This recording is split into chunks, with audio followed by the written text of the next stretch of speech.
तो हेडिंग डालेंगे cell biology, और सेल बायोलॉजी का हम लोग स्टार्ट करेंगे चैप्टर नंबर 1, दैट इज जिसको हम सेल ऑर्गेनेली बोलते हैं, है ना। तो चैप्टर नंबर 1 है आपका cell the basic unit of life, ठीक है। Cell the basic unit of life, cell the basic unit of life, basic unit of life.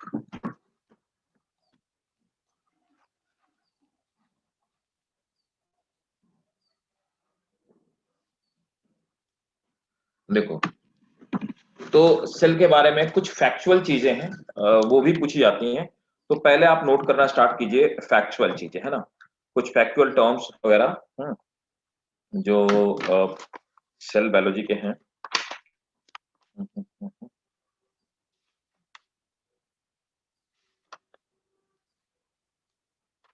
तो सबसे पहला नोट करेंगे, human body have 200 type of cells. Human body have 200 types of cells, ठीक है। अब देखो, टोटीपोटेंट सेल क्या होता है, एक टर्म मैं बीच बीच में बताता जाऊंगा आपको। What are the totipotent cell? Totipotent या टोटीपोटेंसी भी बोलते हैं। टोटीपोटेंसी क्या होती है, कोई बता सकता है what is the totipotent cell और टोटीपोटेंसी? ठीक है, तो देखो टोटीपोटेंसी क्या होती है, very good, ability to divide. अगर कोई भी सेल डिवाइड कर सकती है तो उसको हम लोग टोटीपोटेंट सेल बोलते हैं। तो देखो, टोटीपोटेंसी का मतलब होता है एबिलिटी टू डिवाइड, नोट कर लेंगे, एबिलिटी टू डिवाइड। तो एक्चुअली अगर देखा जाए तो हमारी आपकी जो सेल्स होती हैं वो टोटीपोटेंट सेल्स ही होती हैं। जब वो उनमें किसी भी तरह का कोई नुकसान होता है या किसी भी तरह से कहीं पे वुंड हो जाता है तो वो डिवाइड कर लेती हैं, इसलिए टोटीपोटेंट। अच्छा, एक और चीज होती है, हालांकि ये चीज हम लोग यूज करते हैं थोड़ा हायर एंड पे हम लोग पढ़ते हैं। एक टर्म और होता है, उस टर्म को हम लोग बोलते हैं प्लूरीपोटेंट। प्लूरीपोटेंट, ठीक है। तो देखो, प्लूरीपोटेंट क्या होते हैं? टोटीपोटेंट वो सेल होती हैं जो किसी भी दूसरी सेल में कन्वर्ट हो सकती हैं। प्लूरीपोटेंट सब सेल्स में नहीं कन्वर्ट हो सकती, कुछ सेल्स में कन्वर्ट हो सकती। तो नोट करेंगे, totipotent cell can divide to any kind of cell, like totipotency is ability to divide,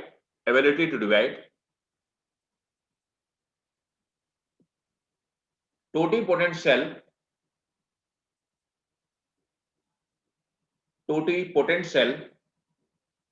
can change into any kind of cell, like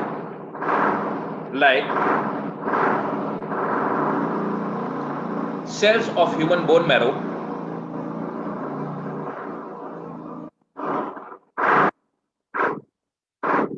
like cells of human bone marrow can change into, like cells of human bone marrow can change into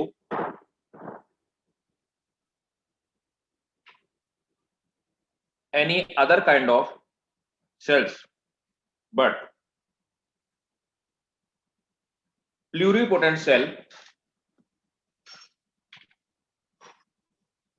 can change into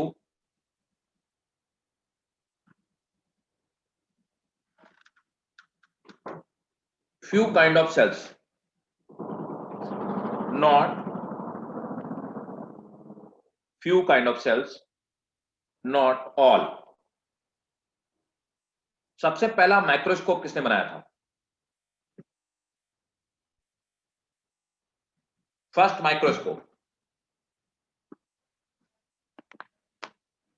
microscope बनाने का जो credit जाता है वो credit जाता है हमारे एक साइंटिस्ट थे, जैकेरिस जेनसन साहब।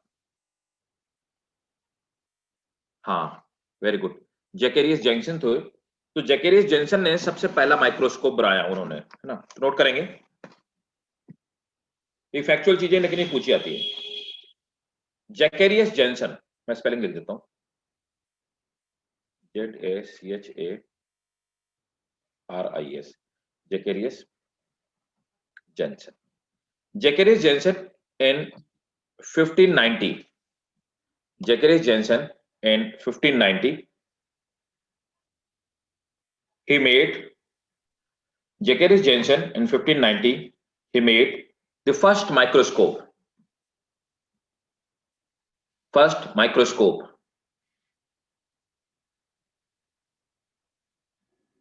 ठीक है, next. The person who discovered first cell, उनका नाम क्या था? He was Robert Hooke. ठीक है, नोट करेंगे। Robert Hooke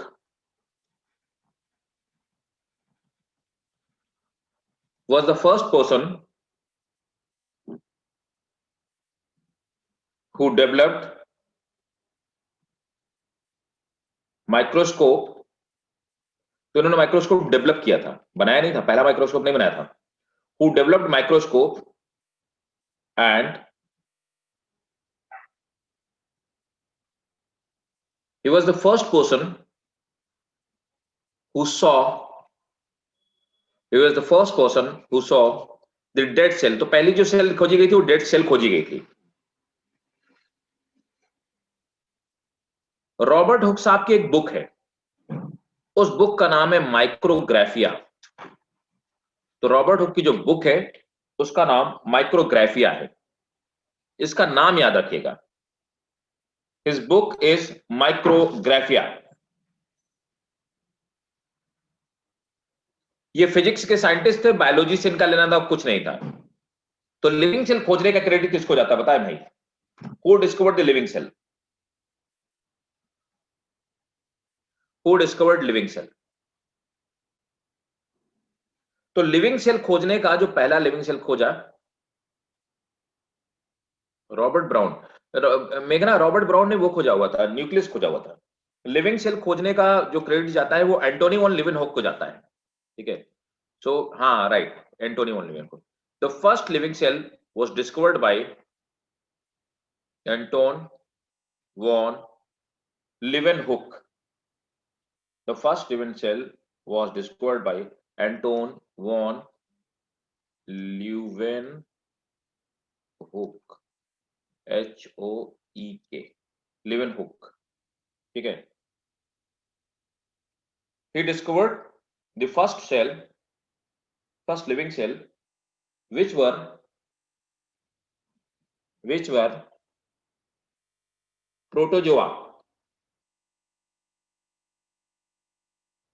protozoa, bacteria, RBC, spermatozoa, etc. Robert Brown ने next, Robert brown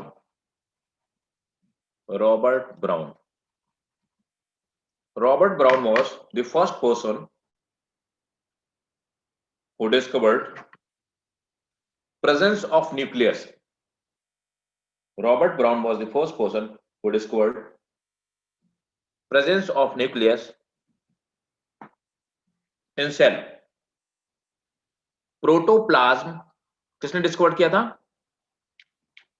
protoplasm was discovered by protoplasm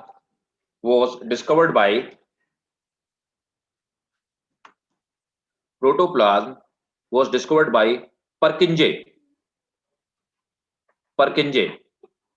मैं इसकी भी स्पेलिंग आपको लिख देता हूं, परकिंजे, PURKINGAY।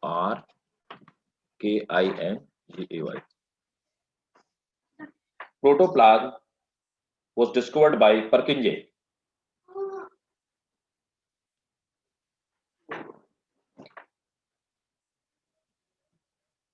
नेक्स्ट,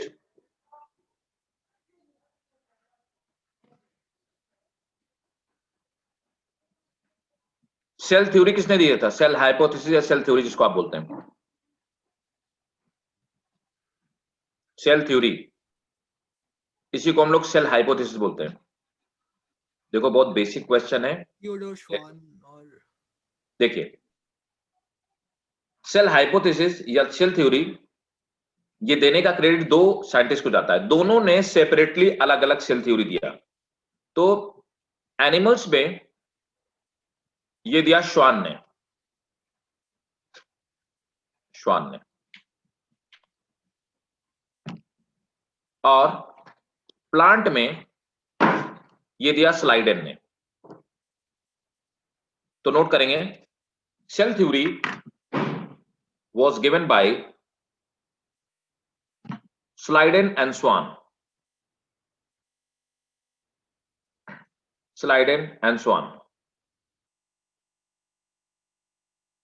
ठीक है, and they got Nobel Prize for the same। इस बात के लिए, सेल थ्योरी के लिए इनको नोबेल प्राइज दिया गया था। एक स्टेटमेंट है, वो स्टेटमेंट ये है, ओमनिस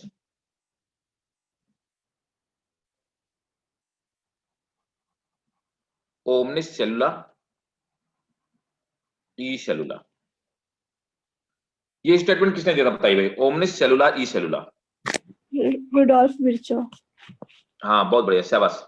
ये क्वेश्चन कई बार पूछा गया, ओमनिस सेलुला ई सेलुला किसने बोला, ये इसका मतलब क्या होता है?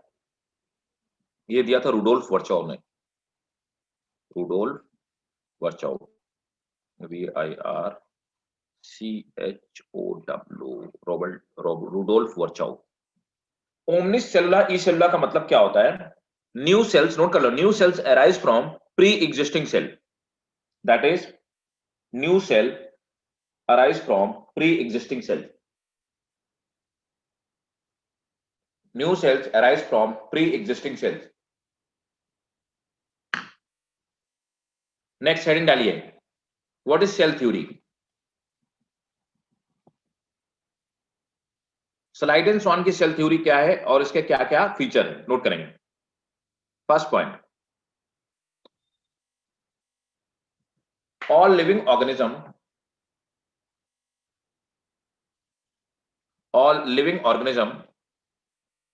are made up of, all living organism, cell theory में पहला, all living organism are made up of cell and their product, all living organism are made up of cell and their product। next, each cell is made up of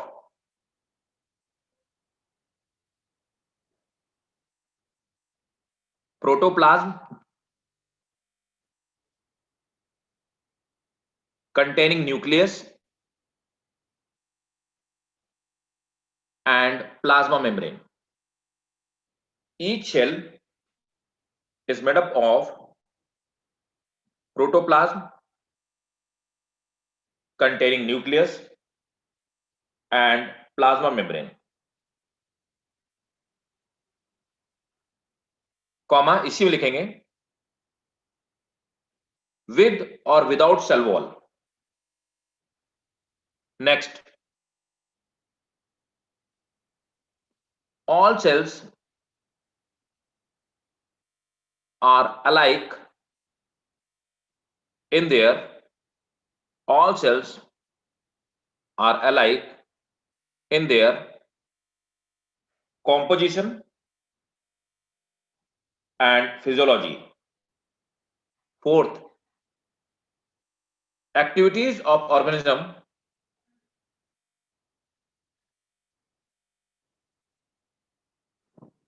are the sum total of,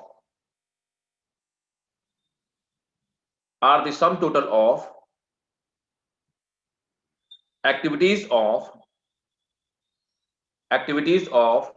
their constituent cell। their constituent cell.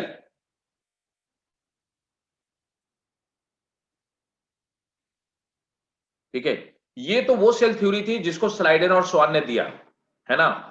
अब next heading डालो, modern cell theory. Modern cell theory क्या है? ठीक है, जिसको हम cell doctrine या cell principle के नाम से भी जानते हैं, नोट करेंगे। Modern cell theory which is also known as cell doctrine or cell और सेल प्रिंसिपल, सेल डॉक्ट्राइन या cell principal.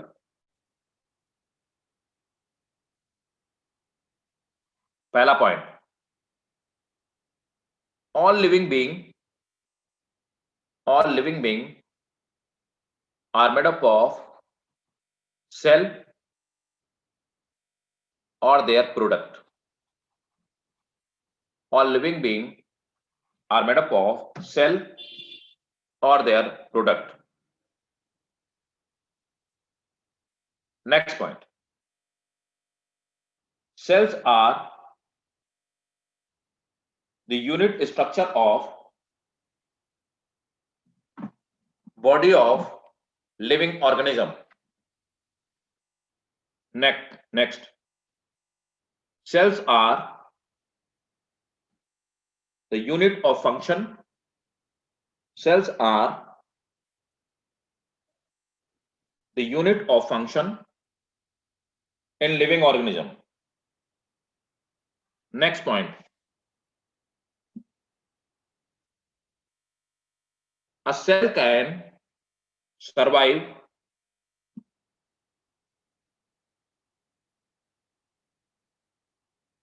independently.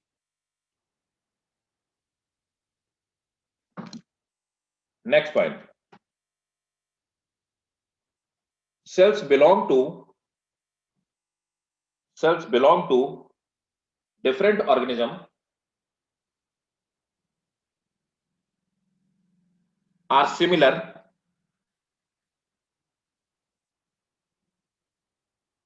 in their structure,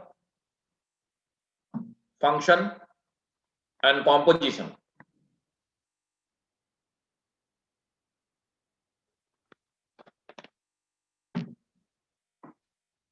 Next point,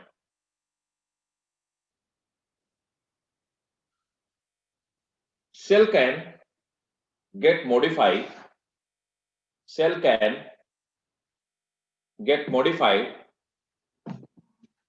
on the basis of their requirement. Cell can get modified on the basis of their requirement. मतलब cell differentiation की बात की जा रही है।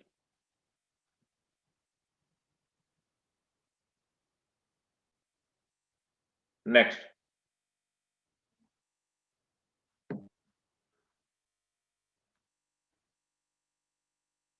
growth of organism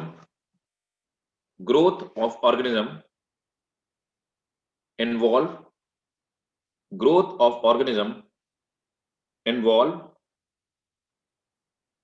the multiplication and growth of cell. Genetic information is stored and expressed. Genetic information is stored and expressed inside the cell.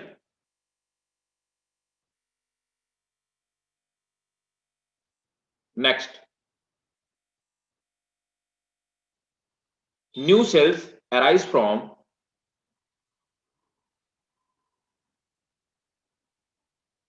pre-existing cells.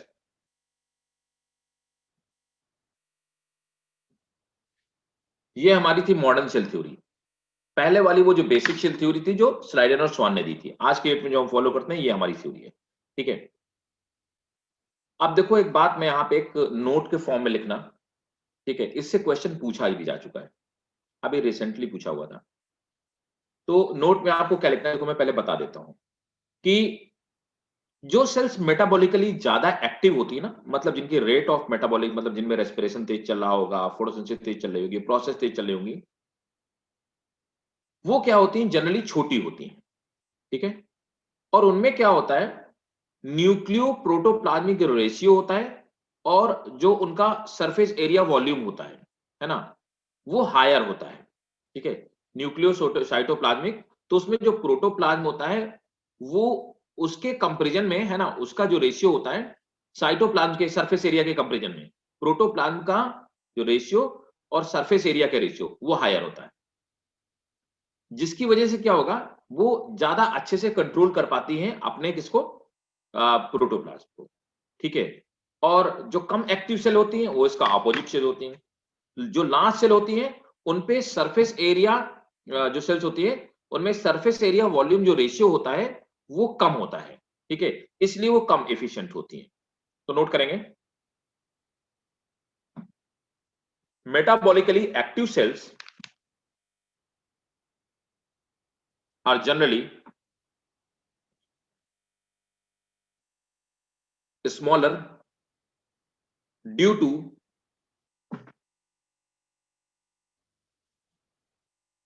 cytoplasmic ratio, due to higher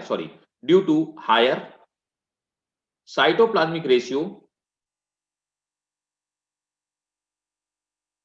and higher surface volume ratio, higher cytoplasmic ratio and higher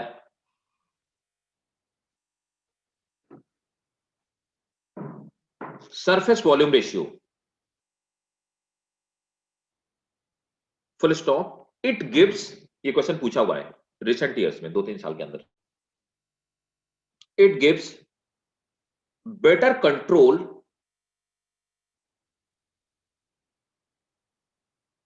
on the cell।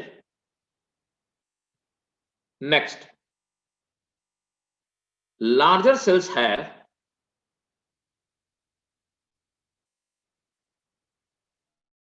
surface volume ratio, that's why they are less efficient। अब देखिए sales कितने type की हो सकती है ना, तो मेरी बात को ध्यान से समझिएगा। चाहे प्लांट की बात की जाए चाहे एनिमल की बात की जाए, तो सपोज दैट एक सेल है ना, ये थोड़ी कंसेप्चुअल चीजें हैं और ये सिर्फ एक्सक्लूसिवली नीट के लिए है, हालांकि ये तो आपके स्कूल में भी पूछा जा सकता है आपसे। देखो ये एक सेल है, तो जैसे चाहे ये हमारी बोन मैरो की सेल मान लो, ह्यूमंस की अगर करें तो ये हमारी बोन मैरो की सेल मान गए, ठीक है। और अगर हम बात करें प्लांट में, तो प्लांट में मेरिस्टेमेटिक सेल।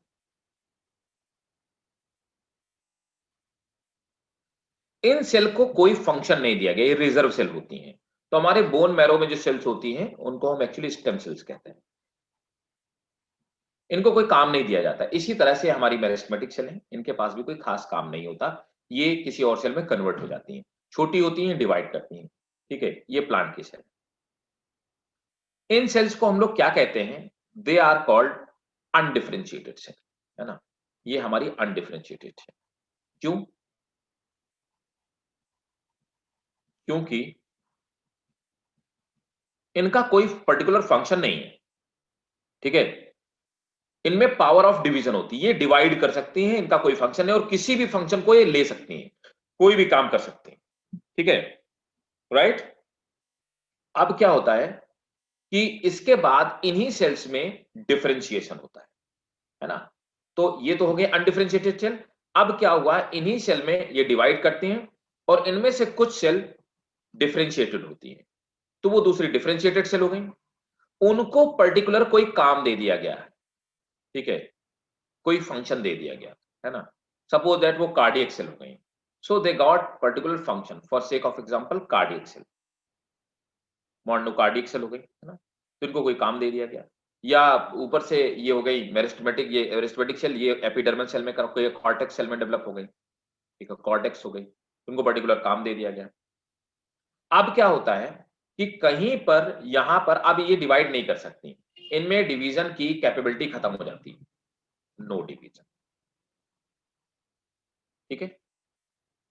अब क्या होता है कि डिवीजन इनमें हो नहीं सकता, लेकिन कहीं पे अगर चोट लग गई या इंजरी हो गई, चोट लग गई कहीं पे, इंजरी हो गई प्लांट में, तो जब चोट लग जाती है या इंजरी हो जाती है, तो चोट या इंजरी लगने के बाद इनमें फिर से डिवीजन की कैपेसिटी आ जाती है ना, तो दोबारा से चोट लगने पे, हीलिंग होने पे ये डिवीजन की कैपेसिटी दोबारा से आ जाती है। तो अब क्या होगा, दोबारा से ये क्या होंगी, दे विल बी रीडिफरेंशिएट, रीडिफरेंशिएशन। तो किसी सेल का पर्टिकुलर काम मिल गया है और उस काम मिलने के बाद वो दोबारा से अगर डिवाइड करती है तो हम क्या बोलेंगे, सेल दोबारा से रीडिफरेंशिएट हो रही। डिफरेंशिएशन होने के बाद दोबारा से ये मान लीजिए इसमें कन्वर्ट हो गई, पहले तो क्या होगा, ये दोबारा से इन सेल में कन्वर्ट होंगे अनडिफरेंशिएटेड सेल में, तो उल्टा हो गया, इसको हम बोलेंगे डी डिफरेंशिएशन ना, डी डिफरेंशिएशन। अब क्या हुआ, तो डिफरेंशिएटेड सेल दोबारा से किसमें कन्वर्ट हो गई, चाहे मेरिस्टेमेटिक सेल बोले चाहे स्टेम सेल में, तो ये कन्वर्ट हो गई किसमें, मेरिस्टेमेटिक में, या यूं कहेंगे स्टेम सेल में कन्वर्ट हो। अब क्या हुआ, दोबारा से फिर से इनको कोई ना कोई काम दिया, डिवाइड करेंगे, खूब सारा डिवाइड करेंगे, डिवाइड करने के बाद फिर से इनको कोई ना कोई काम दे दिया जाएगा, है ना, तो दोबारा से जब फिर से इनको काम, दोबारा डिफरेंशिएशन होगा, तो इसको हम लोग बोलेंगे, क्या बोलेंगे, रीडिफरेंशिएशन, रीडिफरेंशिएशन। तो रीडिफरेंशिएशन में क्या होगा, सेकेंड टाइम जब डिफरेंशिएशन हो तो उसको रीडिफरेंशिएशन बोलेंगे। तो दिस इज, तो सबसे पहले क्या होता है, अनडिफरेंशिएटेड सेल होती है, अनडिफरेंशिएटेड सेल डिवाइड करती हैं और उनको कोई फंक्शन दे दिया जाता है, इसको हम डिफरेंशिएशन बोलते हैं। डिफरेंशिएशन होने के बाद दोबारा से जब कभी मौका आता है, लेकिन ये कैपेबिलिटी हर सेल में नहीं पाई जाती है, दोबारा से वुंड होने पे रिपेयरिंग होती है, तो दोबारा से सेल्स डिवीजन मोड में चली जाती हैं और ये अनडिफरेंशिएटेड में कन्वर्ट होती हैं, इस प्रोसेस को डी डिफरेंशिएशन बोलते हैं। ये डी डिफरेंशिएटेड जो सेल्स होती हैं, ये फिर से डिवाइड करके वुंड को भर देती हैं और जिस जगह पे डिवाइड होना स्टार्ट हुई थी उसी जगह के जो पहले के फंक्शन से उस फंक्शन को दोबारा से ले लेती हैं, that is called D differentiation. ठीक है, चलिए नोट कीजिए। First point, undifferentiated cells are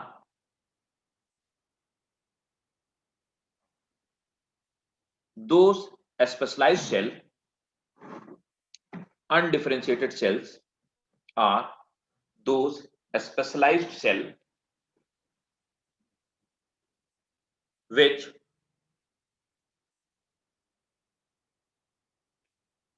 undifferentiated cells are those specialized cell, usually undifferentiated cells are those specialized cell which usually possess the power of division,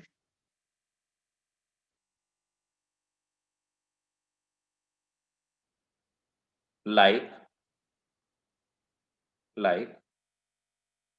meristematic cells, comma, stem cells,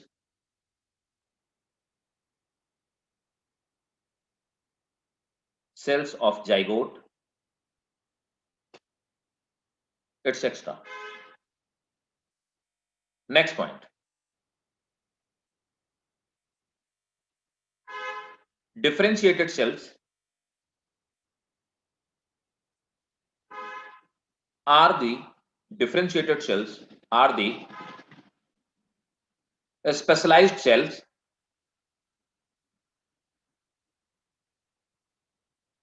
which possess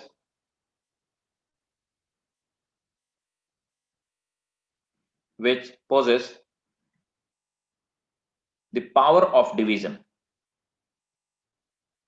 which possess the power of division. Sorry, perform क्या लिखा? The specialized sets which perform the specific function and which do not possess, I'm sorry, which do not possess the power of division.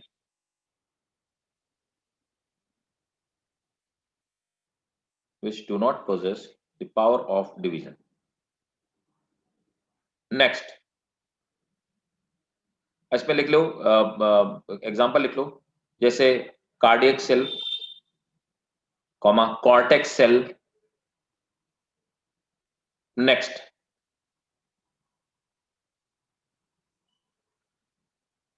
Differentiation. Differentiation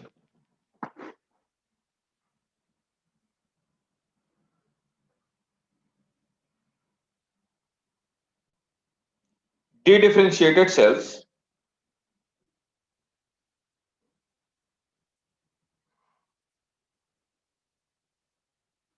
differentiated cells, they are the cells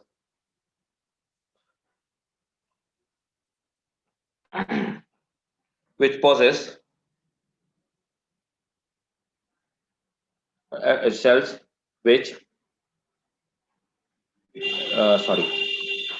which possess a special function, but they again become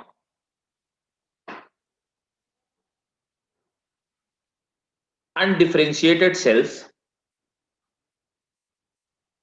They again become undifferentiated cells and takes a particular function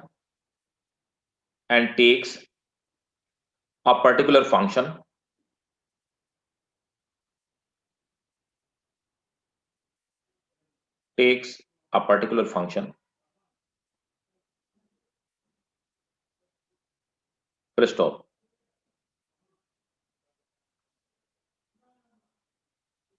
By this way, they lose their specialized function. Example, cells of cambium. Cells of cambium in plant and healing process in animal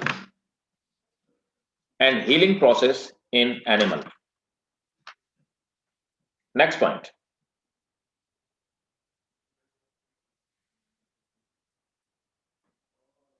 Redifferentiation is the process in which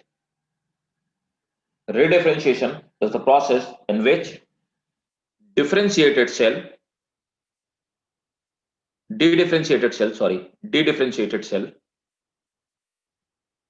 divide and again achieve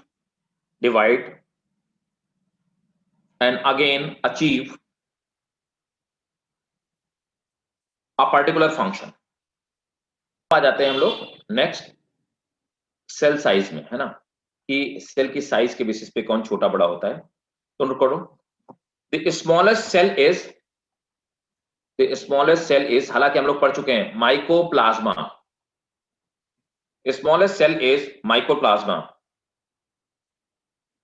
their size varies from 0.1 to 0.5 micrometer. Next,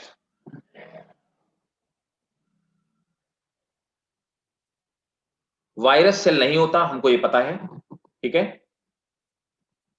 next point, unicellular eukaryote, unicellular eukaryote जैसे protozoa वगैरह होते हैं ना, unicellular eukaryotes, they have size from 1 to 1000 micrometer, 1 to 1000 micrometer. Next, एसिटाबुलेरिया क्या होता है? क्या होता है एसिटाबुलेरिया, को बता सकता है? न्यूक्लियस के फंक्शन वगैरह हम लोग इसी में स्टडी करते हैं। Acetabularia is a unicellular algae, acetabularia is a unicellular algae होता है, एल्गी एक ही सेल का बना हुआ एल्गी होता है, ठीक है ना, and its length is 10 centimetre, समझिए its length is 10 centimetre, single cell से बना हुआ एल्गी होता है, ये इस तरह से इसका स्ट्रक्चर होता है ना, और ऊपर वाला जो इसका हिस्सा होता है इस तरह से ये एम्ब्रेला की तरह होता है, छाते की तरह होता है, ठीक है।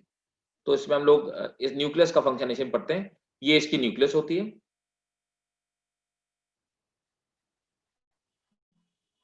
न्यूक्लियस, ये इसका स्टॉक होता है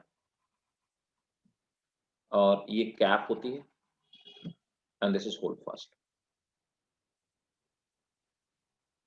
है ना, ये unicellular alga acetabularia. Ostrich egg is the largest cell, ostrich egg is largest cell with 170 into 150 millimeter dimension.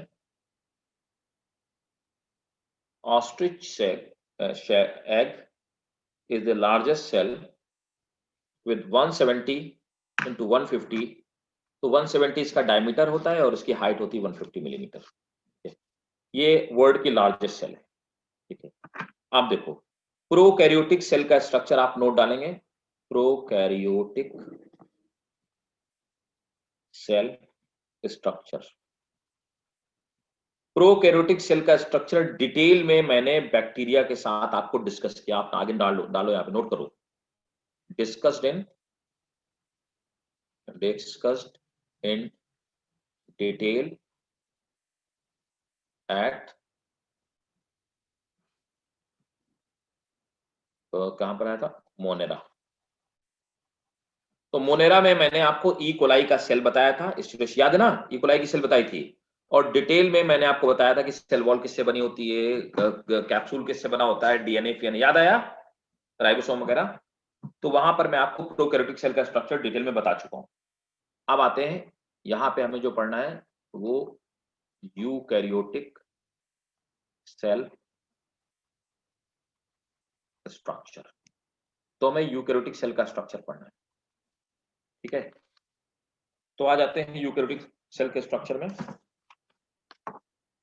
Eukaryotic हो चुका है वगैरह बता दिया, प्लांट सेल और एनिमल सेल यहाँ पे हम लोग पढ़ेंगे, ठीक है। तो पहले देख लेते हैं एक कोई यूकैरियोटिक सेल देख लेते हैं, प्लांट की एनिमल की, वैसे प्लांट सेल ज्यादा बेटर होता है क्योंकि उसमें ज्यादा स्ट्रक्चर्स पाए जाते हैं।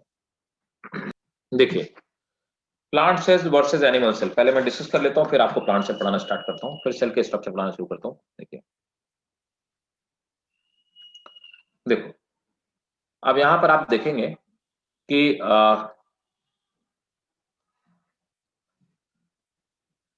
ये सेल वॉल पाई जाती है, एनिमल सेल में आपको नहीं मिलेगी, सेल मेम्ब्रेन दोनों में पाई जाती है, यहाँ पे पाई जाती है सेल मेम्ब्रेन, और यहाँ पे भी इसको प्लाज्मा मेम्ब्रेन या सेल मेम्ब्रेन कहते हैं, यहाँ पे पाई जाती है, ठीक है। तो देखिए सेल मेम्ब्रेन यहाँ पे भी है, सेल मेम्ब्रेन यहाँ पे भी है ना, गोल्गी एपरेटस यहाँ पे भी पाया जाता है, यहाँ भी पाया जाता है, और गोल्गी एपरेटस आपको यहाँ पे भी मिलाई देगा, ठीक है। क्लोरोप्लास्ट यहाँ पे पाए जाते हैं, लेकिन क्लोरोप्लास्ट आपको यहाँ पे नहीं दिखा है। जो मैं अंडरलाइन कर रहा हूँ वो आपको यहाँ पे एनिमल और प्लांट में डिफरेंस है, जो टिक कर रहा हूँ वो दोनों में सिमिलरिटी है। देखते आइए, वैक्यूल मेम्ब्रेन, वैक्यूल मेम्ब्रेन आपको वहां पे नहीं दिखाई देगी, वैक्यूल जैसा स्ट्रक्चर आपको कहीं पे नहीं दिखाई देगा, ठीक है। रैफिड क्रिस्टल्स, इनको हम सेल इंक्लूजन्स बोलते हैं, आपको ऐसी चीज कहीं पे भी नहीं दिखाई देगी एनिमल सेल में, ठीक है। माइटोकॉन्ड्रिया आपको यहां पे भी मिलेगा और माइटोकॉन्ड्रिया यहां पे एनिमल सेल में भी मिलेगा, ठीक है। साइटोप्लाज्म आपको यहां पे भी मिलेगा और साइटोप्लाज्म आपको यहां पे भी दिखाई देगा, ठीक। अब देखिए, एमाइलोप्लास्ट या स्टार्च ग्रेन्स ये पाए जाते हैं प्लांट सेल में, फूड के स्टोर का काम करते हैं, यहाँ पे ये पाए जाते हैं और यहाँ पे ग्लाइकोजन टाइप की चीजें पाई जाती हैं, ठीक है। अब आ जाते हैं लार्ज सेंट्रल वैक्यूल, तो ये सेंट्रल वैक्यूल जो होती है प्लांट में पाई जाती है, ऐसा आपको एनिमल सेल में कहीं नहीं दिखाई देगा। एंडोप्लाज्मिक रेटिकुलम आपको यहाँ पे भी दिखाई देंगे और आप देखिए एंडोप्लाज्मिक रेटिकुलम यहाँ पे भी होंगे, ये स्मूथ और रफ दोनों एंडोप्लाज्मिक रेटिकुलम, ठीक है। न्यूक्लियस आपको यहाँ पे भी दिखाई देगी, न्यूक्लियस यहाँ पे, न्यूक्लियोलस भी यहाँ पे होगा, यहाँ पे भी न्यूक्लियोलस है, ठीक है। Smooth endoplasmic reticulum, rough endoplasmic reticulum दोनों जगह पाए जाते हैं। राइबोसोम यहाँ पे भी पाए जाते हैं, आप देखिए राइबोसोम आपको यहाँ पे भी मिलेंगे, कहीं पे कहीं लाइसोसोम पिनोसाइटोसोम नहीं दे रखा, लेकिन राइबोसोम यहाँ पे भी है, दे नहीं रखा है, ये राइबोसोम्स, राइबोसोम यहाँ पे भी है। और गोल्गी ऑपरेटस आपको यहाँ पे भी मिलेगा और गोल्गी ऑपरेटस आप देखो यहाँ पे मिलेंगे, ठीक है। तो यहाँ पर जो मेजर डिफरेंस आपको आ रहा है, देखिए ये सेंट्रल वैक्यूल यहाँ पे पाई जाती है, स्पेशली ये फूड स्टोरेज मॉलिक्यूल्स पाए जाते हैं, यहाँ पर ये रैफिड क्रिस्टल जिनको सेल इंफ्यूजन्स बोलते हैं, वैक्यूल मेम्ब्रेन, क्लोरोप्लास्ट यहाँ पाई जाती है और सेल वॉल, इतनी चीजें प्लांट में एक्स्ट्रा पाई जाती हैं, ठीक है। एनिमल्स में आपको यहाँ पे देखो सेंट्रियोल दिखाई देगी, सेंट्रियोल जो सेल के न्यूक्लियस के डिवीजन में हेल्प करते हैं, सेंट्रियोल आपको प्लांट सेल में नहीं दिखाई देगी। याद रखिएगा, हमें सब सेल साइकिल हम लोग पढ़ेंगे तो सेल में ये हमें पढ़ना पड़ेगा। माइक्रोट्यूब्यूल देखो यहाँ पे मिल रही है आपको, वहां पे माइक्रोट्यूब्यूल नहीं दिखाई दे रही है ना। गोल्गी वेसाइकिल यहाँ पे भी है, वहां पे भी है।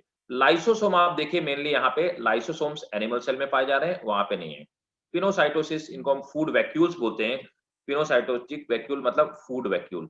तो फूड वैक्यूल जो होती है, ये फूड वैक्यूल यहाँ पे एनिमल सेल में पाई जाती है, जिनको पिनोसाइटिक वेसाइकिल या फूड वैक्यूल कहते हैं, वहां पे फूड वैक्यूल जैसी कोई चीज नहीं पाई जाएगी। हाँ, तो ये देखो बेसिक डिफरेंस होते हैं। अब देखो हम लोग प्लांट सेल की बात करेंगे, सबसे पहले मैं आपको पढ़ाऊंगा सेल वॉल, है ना। तो सेल वॉल का कॉम्पोजिशन, नेक्स्ट हेडिंग नली, चलिए सेल वॉल। देखो पहली बात तो आपको बता दूं कि सेल वॉल डेड होती है ना। Cell wall is not a living component, इसीलिए ये परमेबिलिटी को कंट्रोल नहीं कर सकती, तो ये सेल वॉल डेड होती है और इसीलिए परमेबल होती है। देखो किसी भी मैच्योर प्लांट सेल में ये इतनी सारी वॉल्स पाई जाती है, इसमें से आप देख पाएंगे कि ये देखो यहाँ पर सबसे पहले ये आप देखेंगे बाहर, तो सबसे बाहर की तरफ ये जो आप देख पा रहे हैं ब्लैक ब्लैक सी, this is primary cell wall, तो ये आपकी प्राइमरी सेल वॉल है ना। तो ये वाला जो लेयर हो गया, this is primary cell wall, तो यहाँ पर ये प्राइमरी सेल वॉल होगी, तो बाहर की तरफ होती है प्राइमरी सेल वॉल। अब फिर आप देखोगे कि सेकेंडरी सेल वॉल कहाँ पे है ना। तो प्राइमरी सेल वॉल के बाद है प्लाज्मा मेम्ब्रेन, ठीक है, और अंदर की तरफ सेकेंडरी सेल वॉल का फॉर्मेशन हो रहा है।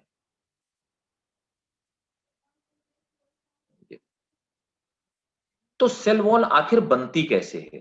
सेल वॉल का जो फॉर्मेशन होता है वो सीक्रेशन के थ्रू होता है, और कौन करता है? प्लाज्मा मेम्ब्रेन करती है, ठीक है। तो प्लाज्मा मेम्ब्रेन सीक्रेट करती है और प्राइमरी और सेकेंडरी सेल वॉल का फॉर्मेशन करती है। बाहर की तरफ तो देखो, बाहर की तरफ आप देख पाएंगे, अंदर की तरफ क्या है ना, ये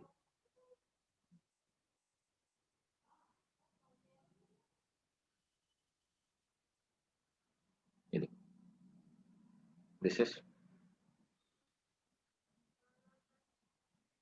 सेकेंडरी सेल वॉल है ना, और this is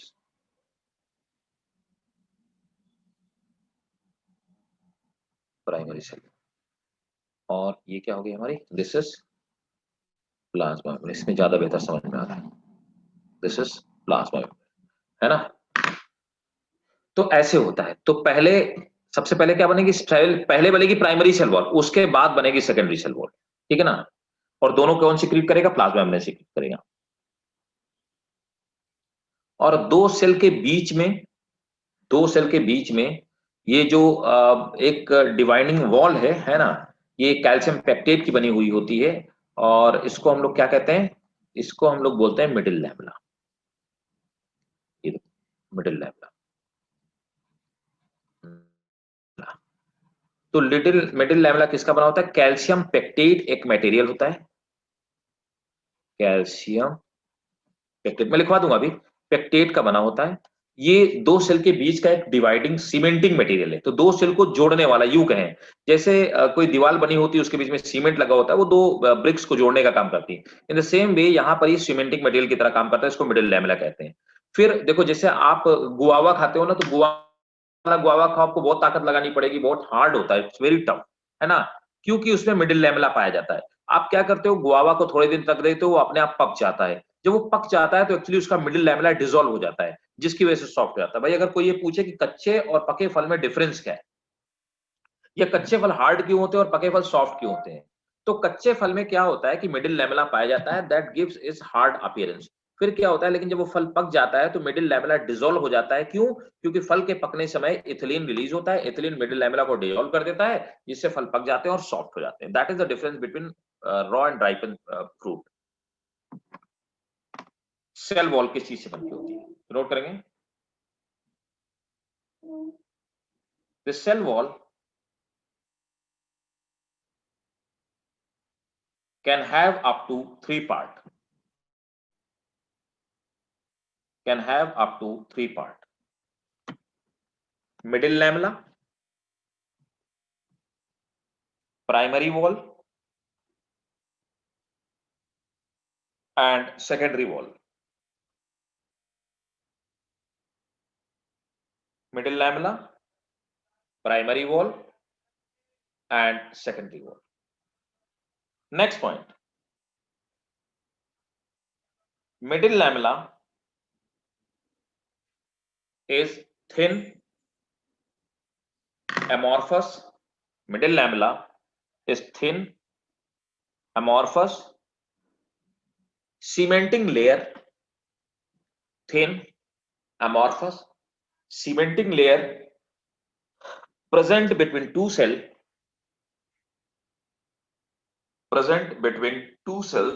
and made up of present between two cells and made up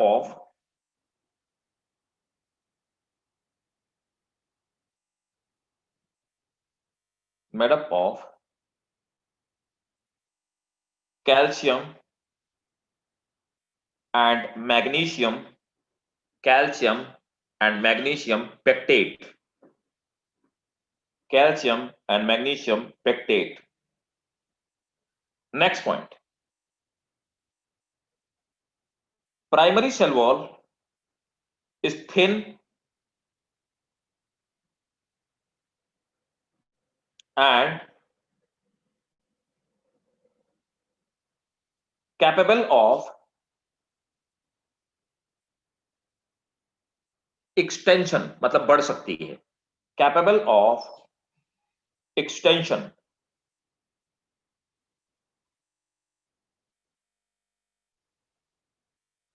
It is made up of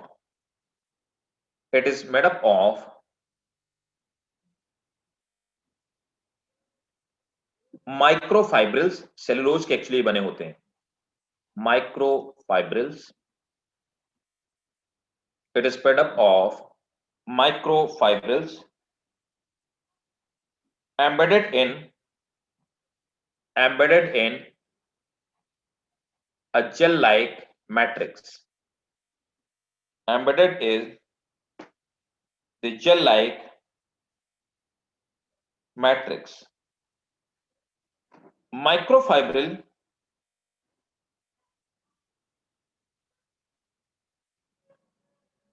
are made up of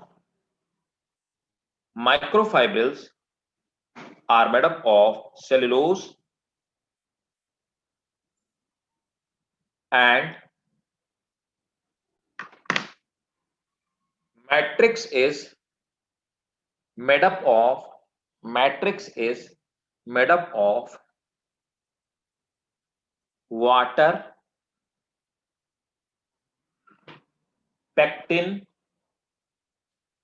Matrix is made up of water, pectin,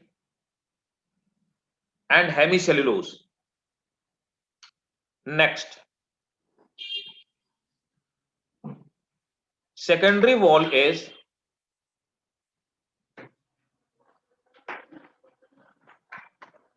produced in mature cells.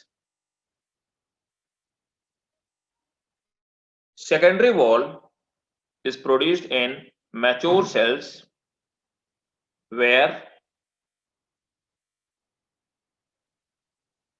primary cell wall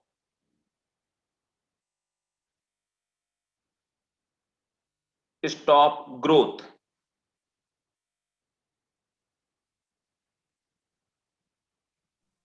तो last line फिर से repeat कर दीजिए. Secondary wall is produced in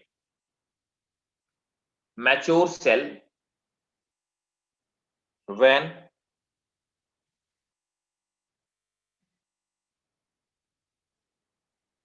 primary cell wall stop growth.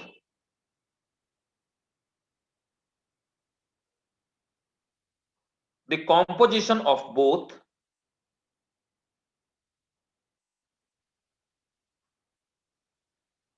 almost similar.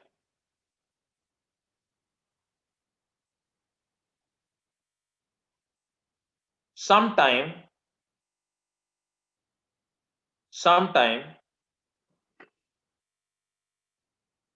lignin,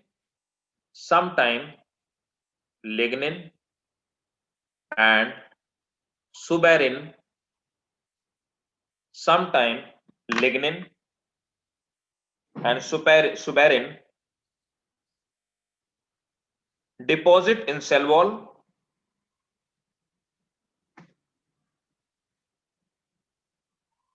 and makes cell wall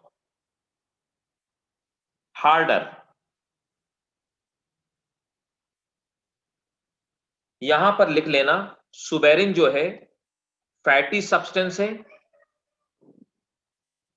and it makes cell impermeable. अगर ये जमा हो गया तो सेल में वाटर क्रॉस नहीं कर सकता और सेल डेड भी हो जाती है. Make cell impermeable. राइट.